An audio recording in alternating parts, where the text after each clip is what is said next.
This is freaking amazing, this conference, and I'm super excited to be here, part of the second one, and that means that there's going to be more of them. And I just want to say a huge shout out to the people who are organizing this and making this possible, and the sponsors that are giving the fat checks that make it possible, and the New York Hall of Science, and all of you for coming. So I'm going to talk to you about the Eyewriter Initiative, which I incorrectly said I was the founder of, and it's really a team effort. I'll talk about the team. But to begin to talk about this, I want to do an experiment. I want you to close your eyes.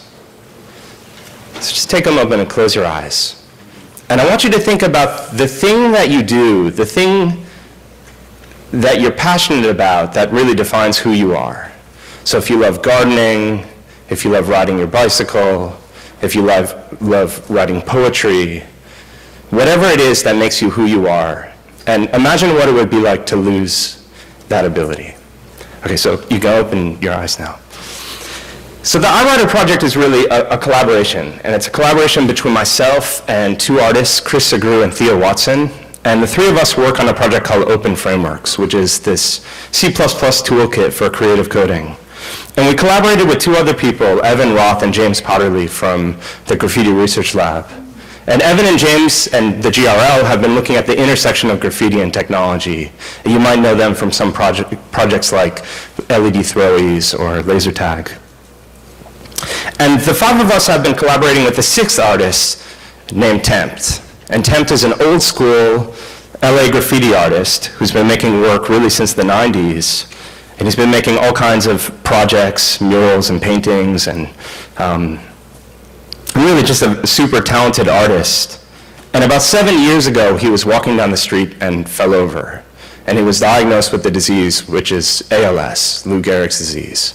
And that's a disease that attacks your muscles. So now he has advanced stage ALS, meaning he can't walk, he can't move. He's on a machine that helps him breathe, and he can only communicate using his eyes. And there was a couple that was involved in a fundraiser for him, and they met us at a conference, and they thought, okay, here's a really good connection, these kind of art hackers and this artist who's in this situation, let's bring them together. So they brought us out to LA. And we got to know Tempt, we got to know his family, his caregivers, and really his situation. So I'm going to walk you through the development of this project and kind of where we're at and where we're going.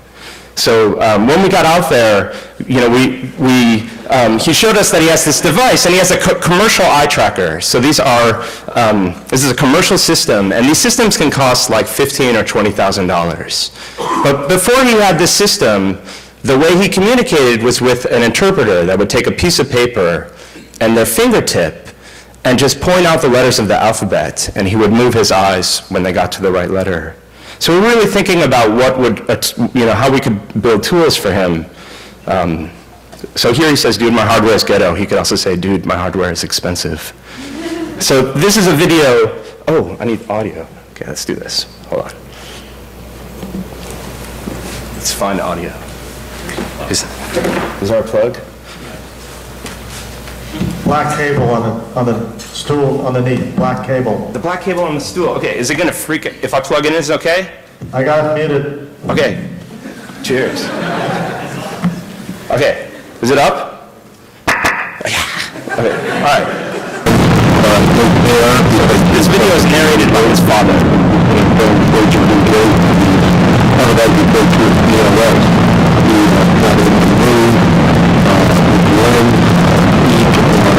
Talk or moving part of the body. But however, his brain is wide awake because he's just full of ideas and so it's fortunate that you guys have been able to Really what we've been doing is we've been trying to learn as much as we can about eye tracking. So looking at the software, the hardware, trying to figure out how to build our own eye trackers. Also writing software for his device, so hacking his commercial system, and then going back and forth between our own homemade system and his commercial system so that we could see how to improve it. And then come up with a kind of kit for people that want to make their own eye tracking devices. So we've made it this kind of laboratory. We have this project, this design, which we call the Eyewriter. And you can see we're working on both the hardware and the software. In the lower left corner, you can see our Kanye eye tracker. That didn't work that well.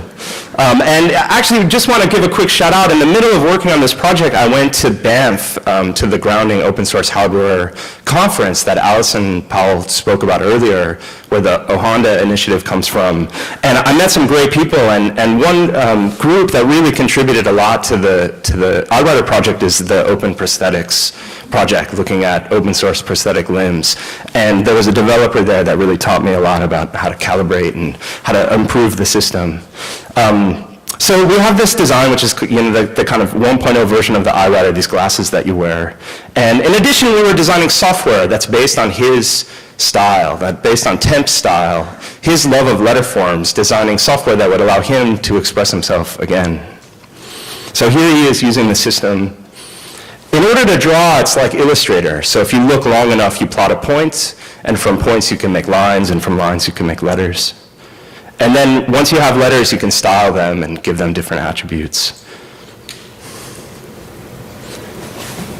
You can give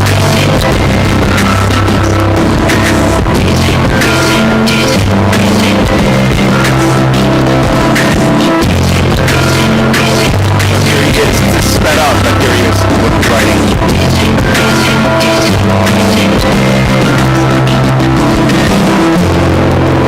Once we had a system where he could draw, we were thinking, what is the next step? And the next step was to actually go outside and project his drawings live. So actually have kind of events where he would be drawing, we would go outside and project it on the side of a building, and then stream it back into the hospital. I just kind of fast forward so you can see what that's like. So he's drawing, and then we're outside projecting. That one was taking Temp meeting up there. That was actually Tony drawing in the hospital room, miles away, being projected onto the wall of the building. And Temp said, that was the first time I've drawn anything since 2003. It feels like taking a breath after being held underwater for 5 minutes. And what's amazing is that he's continuing to use this system to make drawings, and he's making really complex drawings, things that I can't even imagine making with my own hand, but he's making that with his eyes and his eye movements. And whenever he makes a drawing, the drawings get saved, the data from the drawings gets saved. So we've been able to actually take his artwork really kind of around the world and project it in different locations, have different, kind of gallery openings where we show his art, and even do kind of random things like hook it up to a robot.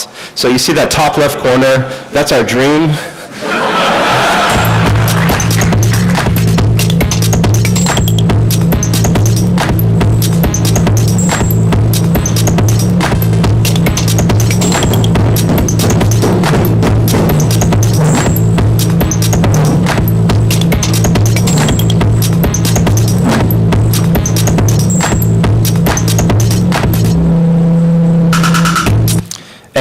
And also what's been really interesting about putting, we put the instructions for how to build it, and people have been building it and kind of making their own version of the Eyewriter.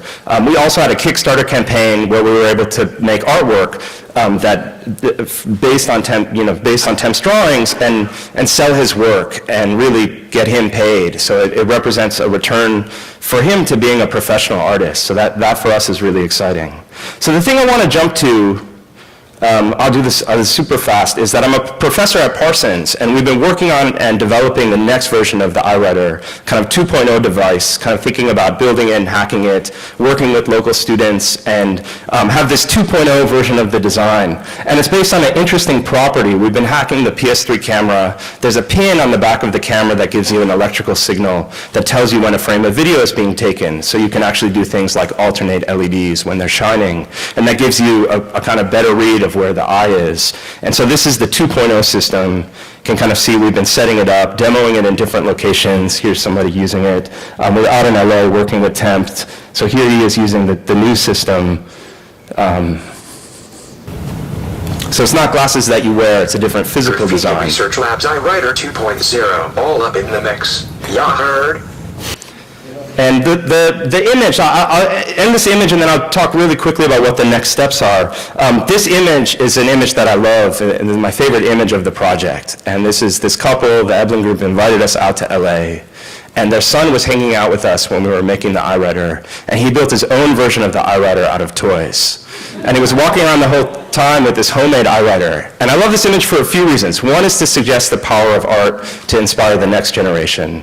The second is this idea of like superhero, that if we think about assistive technology, not from the realm of sympathy, but really empathy and creating special powers, it's a different way of framing it. And in this case, you know, he's disabled, but then these very small movements are translated at a really kind of superhero scale. And the third is to suggest the power of the individual, because there are problems that exist in the world that companies are not going to solve, and governments are not going to solve, but individuals and collectives working together can solve. And the next steps for us is really thinking about this new design, how to fabricate it, how to get the cost down. We put the instructions up, but we're really eager to find a way to make a kit so that people that don't have electrical, that really, you know, don't have the chops to do all the soldering can build this device for themselves. Finally, thank you to a huge group of people who have been influential for this project. Okay, thanks.